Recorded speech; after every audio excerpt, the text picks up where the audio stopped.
Evangelho do Nascimento de Maria. Nos tempos antigos, havia um evangelho com esse nome atribuído a São Mateus, aceito como legítimo por diversos grupos cristãos antigos. Ele é encontrado nas obras de Jerônimo, um sacerdote da igreja que viveu no século IV, de onde a presente tradução foi feita. Seus contemporâneos Epifânio, bispo de Salamina, e Austin, também mencionam o evangelho com esse título.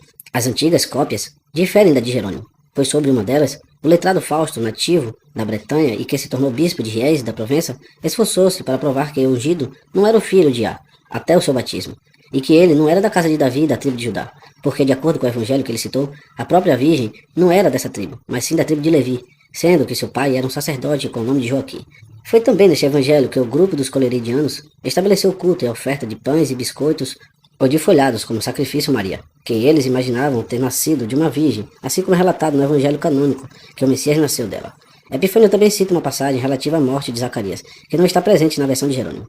Esse foi o momento da morte de Zacarias no templo. Quando ele teve uma visão, ficou surpreso e quis divulgá-la, mas sua boca foi detida. O que ele viu na ocasião era o incenso de sua oferta e um homem parado, com a forma de jumento. Quando ele saiu com a intenção de falar com as pessoas, ai de vós, a quem adorais? Aquele que apareceu para ele no templo tinha levado sua fala. Mais tarde, quando ele a recuperou e já conseguia falar, ele relatou tudo isso aos judeus e eles o mataram. Eles acrescentam que os gnósticos, neste livro, por essa razão, o sumo sacerdote foi designado por seu legislador, por Iá ou por Moisés, a carregar pequenos sinos, para que quando alguém fosse ao templo para fazer um sacrifício, aquele que era adorado, ao ouvir o som dos sinos, tivesse tempo suficiente para se esconder e não fosse visto em sua forma desagradável. A principal parte deste evangelho está no proto-evangelho de Tiago, que vem na sequência. Capítulo 1. A filiação de Maria. Joaquim, seu pai, e Ana, sua mãe, vão a Jerusalém para o banquete da congregação. Isacar, o sumo sacerdote, repreende Joaquim por não ter filhos. A abençoada e sempre gloriosa Virgem Maria, surgida da raça real e da família de Davi, nasceu na cidade de Nazaré e foi educada em Jerusalém no templo de Á. O nome de seu pai era Joaquim e de sua mãe era Ana. A família de seu pai era da Galiléia e da cidade de Nazaré. A família de sua mãe era de Belém. Suas vidas eram modestas e corretas aos olhos de Á, virtuosas e perfeitas diante dos homens, pois dividiam todos os seus recursos em 3 partes. Uma parte era dedicada ao templo e seus oficiais, outra era distribuída entre estranhos e pessoas pobres, e a terceira era reservada para si e para sua família. Assim eles viveram por cerca de 20 anos, de forma honrada, protegida por Iá e com a estima dos homens, sem filhos. Mas eles juraram que se Iá os favorecesse com algum herdeiro, eles iriam dedicá-lo ao serviço de Iá. Por isso, eles iam em todos os banquetes do ano ao templo do Criador. Quando o banquete da congregação se aproximava, Joaquim, acompanhado de alguns de sua tribo, foi a Jerusalém, e naquela época Isacar era o sumo sacerdote.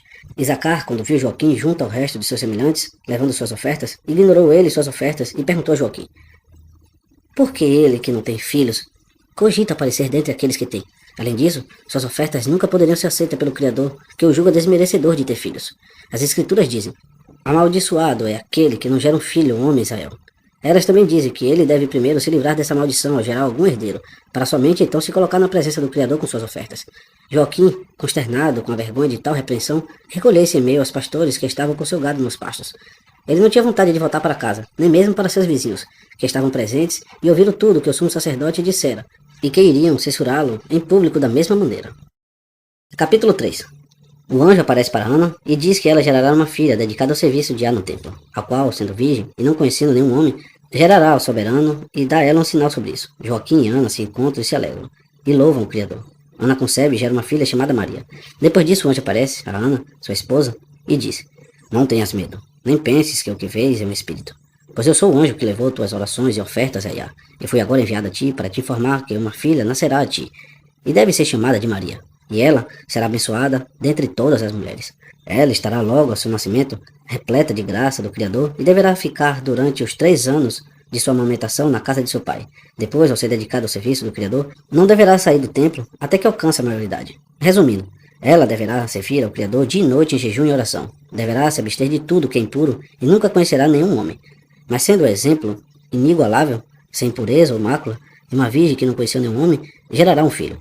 Uma virgem dará luz ao Criador, e pela sua graça, seu nome e suas ações, será o Salvador do mundo.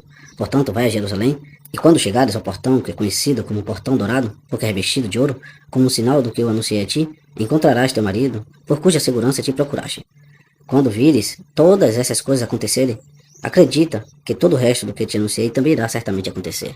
Então, segundo as ordens do anjo, ambos partiram do lugar onde estavam.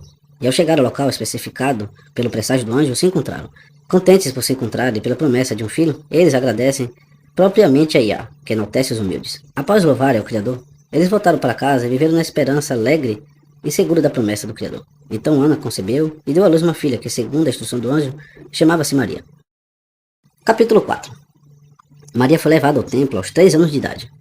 Ela sobe os degraus do templo por milagre. Seus pais oferecem o sacrifício e voltam para casa. E quando os 3 anos chegaram ao fim e sua amamentação se completou, eles levaram a Virgem ao templo do Criador com ofertas. E havia no templo, de acordo com os 15 salmos da subida, 15 degraus, pois o templo fora construído em uma montanha, e não tinha um altar para o holocausto. Ele só poderia ser alcançado por degraus. Os pais da Virgem abençoada e da criança Maria colocaram-na em um desses degraus. Mas, enquanto eles tiravam a roupa com a qual haviam viajado, e de acordo com os costumes, vestiam algo que estava mais limpo e apresentável. A Virgem de Ar subiu os degraus, um após o outro, sem ajuda de ninguém para conduzi-la, ou levá-la no colo, de tal forma que qualquer pessoa pensaria que ela tinha a idade ideal. Desta forma, na infância de sua Virgem, o Criador provocou essa ação extraordinária, e comprovou por este milagre o quão grandiosa ela se tornaria daquele momento em diante. Então seus pais, após terem oferecido seu sacrifício de acordo com o costume da Torá, e concluído seu juramento, deixaram a Virgem com outras virgens que foram levadas até ela, nos aposentos do templo, e voltaram para casa. Capítulo 5. Maria obedeceu aos anjos. O sumo sacerdote manda que todas as virgens de 14 anos de idade deixem o templo e se casem. Maria recusa, pois prometeu sua virgindade ao Criador. O sumo sacerdote promove um encontro com os líderes de Jerusalém, que buscam o Criador para aconselhamento sobre este assunto. Uma voz emana do propiciatório. O sumo sacerdote atende a voz e ordena que todos os homens solteiros da casa de Davi levem seus cajados ao altar para que aquele cujo cajado florescer e sobre o qual o espírito de Ar repousar deverá se casar com a virgem. Mas a virgem de Ar, ao aumentar sua obediência, aumentava também suas virtudes, e de acordo com a fala do salmista, seu pai e sua mãe a deixaram, mas o Criador tomou conta dela, pois todos os dias ela conversava com os anjos e recebia visitas de Ar, que a protegia de todo tipo de mal e fazia com que ela prosperasse em todas as coisas boas. Então, quando ela finalmente completou 14 anos de idade, como os ímpios não podiam acusá-la de nada reprovável, todas as pessoas boas que a conheciam apreciavam sua vida e sua conversa. Naquela época, o sumo sacerdote deu uma ordem pública. Todas as virgens que tinham alojamento comum no templo, ao completar de 14 anos de idade, deveriam voltar para casa.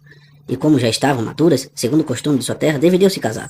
Apesar de todas as virgens rapidamente obedecerem à ordem, somente Maria, virgem de Ar, respondeu que não poderia concordar com isso, e explicou que tanto ela como seus pais a tinham dedicado ao serviço do Criador.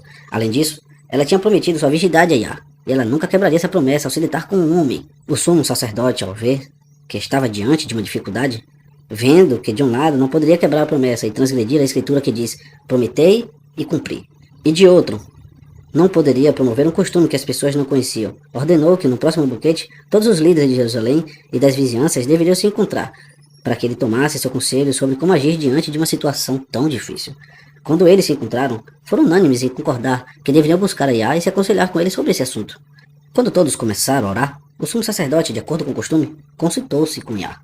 E no momento instante, uma voz emanou da arca e do propiciatório, e todos os que estavam ali presentes escutaram ela dizer que a informação sobre a quem a virgem deve ser entregue e com quem ela irá se casar deveria ser questionada ou buscada em uma profecia de Isaías. Pois Isaías disse que um galho aparecerá do tronco de Jessé, e uma flor brotará de sua raiz, e o espírito de Ar recairá sobre ele. O espírito da sabedoria e do entendimento, o espírito da prudência e da força, o espírito do conhecimento e da compaixão, e o espírito do temor de Ar irá preenchê-lo. Então, de acordo com essa previsão, ele designou que todos os homens da casa e da família de Davi, que eram núbeis, mas ainda não eram casados, levassem seus cajados para o altar. E se no cajado de algum deles brotar uma flor, e nela o espírito de Ar repousar com a aparência de um pombo, este será o homem, a quem a virgem deve ser entregue e se casar. Capítulo 6. José retira seu cajado. O pombo pousa sobre ele. Ele se casa com Maria e volta para Belém. Maria volta para a casa de seus pais na Galiléia. Entre eles, havia um homem chamado José, da casa da família de Davi, uma pessoa com idade avançada, que retirou seu cajado quando todos os demais apresentaram os seus. Então, quando nenhum deles parecia ser agradável à voz celestial, o sumo sacerdote pensou ser apropriado se consultar com Iá novamente. O Criador respondeu que aquele com quem a virgem deveria se casar era a única pessoa dentre as que foram trazidas e que não levou seu cajado. José então foi revelado, pois, quando ele apresentou seu cajado e um pombo do céu pousou sobre ele, todos viram claramente que a virgem deveria se casar com ele. Então, quando as cerimônias de noivado acabaram, ele retornou para sua cidade, Belém, a fim de preparar sua casa e arranjar o que era necessário para o casamento. Mas a virgem de Ar, Maria, juntamente com outras 7 virgens da mesma idade que foram desmamadas na mesma época, designadas pelo sacerdote para auxiliá-la, voltou para a casa de seus pais na Galiléia. Capítulo 7. A saudação da Virgem por Gabriel, que explica que ela deve conceber-se a se deitar com o homem, enquanto a Virgem, quando o Espírito Santo alcançar sem ardor da luxúria. Ela se submete. No momento da ida de Maria a Galiléia, o anjo Gabriel foi enviado a ela por Iá para anunciar a concepção de Nosso Salvador e a forma com que ela o conceberá. Ao aproximar-se dela, ele encheu o aposento onde ela estava com um brilho extraordinário e, de forma cortês, cumprimentou-a. Salve Maria, Virgem do Criador, mais estimada. Ó Virgem cheia de graça, o Criador está contigo. Tu és abençoada dentre todas as mulheres, dentre todos os homens que nasceram até agora. Mas a Virgem, que já conhecia a aparência dos anjos, e para quem a luz do céu não era algo incomum, não teve medo de sua aparição, nem se surpreendeu com a grandeza de seu brilho, mas se preocupou com as palavras dele, e começou a imaginar o que uma saudação tão extraordinária deveria significar. O que isso anunciava? Ou que intenção teria? A esses pensamentos, o anjo, com inspiração divina, responde: Não tenhas medo, Maria, pois não almejo nada incompatível com tua pureza ao te cumprimentar, pois obtiveste boas graças junto ao Criador por teres escolhido a virgindade. Desta forma, enquanto és virgem, irás conceber sem pecado e dar à luz um filho. Ele será grandioso, porque irá reinar por todos os mares, desde os rios até o fim do mundo. E ele se chamará o Filho do Altíssimo, pois aquele que nasceu em humildade na terra, reinará com louvor nos céus. E o Criador dará a ele o trono de seu pai, Davi, e ele reinará sobre a casa de Jacó para sempre, e seu reino será eterno. Pois ele é o Rei dos reis, o Senhor dos senhores, e seu trono é eterno. A Virgem não respondeu à fala do anjo, como se estivesse incrédula, mas estava disposta a compreender tudo o que ele dizia. Ela perguntou: Como pode ser? Pois de acordo com o meu juramento, nunca conheci um homem. Então como posso gerar um filho sem a semente de um homem? Então o anjo respondeu: Não penses, Maria, que irá conceber de forma usual, pois sem se deitar com um homem, enquanto uma virgem irá conceber. Enquanto virgem, irás dar à luz, e enquanto virgem, irás amamentar, pois o Espírito do Criador virá a ti, e o poder do Altíssimo te envolverá sem qualquer ardor da luxúria. Então aquele que nascerá de ti será sagrado, pois ele será concebido sem pecado, e após nascer será chamado Filho do Criador. Maria então, levantando as mãos e olhando para o céu, disse: Eis a serva de Á, que seja feito por mim, de acordo com tua palavra. Capítulo 8. José volta a Galiléia para casar com a virgem que foi prometida a ele, e percebe que ela está grávida. Então ele fica incomodado e pretende deixá-la de lado em segredo. Mas é avisado por um anjo de Á que essa não é a ação de um homem, mas sim do Espírito Santo. Ele então casa-se com ela, mas se mantém casto, e se muda com ela para Belém, onde ela gera o Messias. Então José parte da Judéia para a Galiléia com a intenção de se casar com a virgem que lhe prometeram, pois já se passaram 3 meses desde que ela fora prometida a ele. E era evidente que ela estava grávida, e sua gravidez não poderia ser escondida de José, pois ao conviver com a virgem livremente, como seu esposo, e ao falar regularmente com ela, ele percebeu que ela estava grávida. E ele então começou a ficar incomodado e com dúvidas, e não sabia o que fazer. Pois sendo homem justo, ele não queria expô-la nem difamá-la com a suspeita de que ela fosse promíscua, já que era um homem piedoso. Ele pretende em segredo dar fim à sua união e em segredo deixá-la de lado.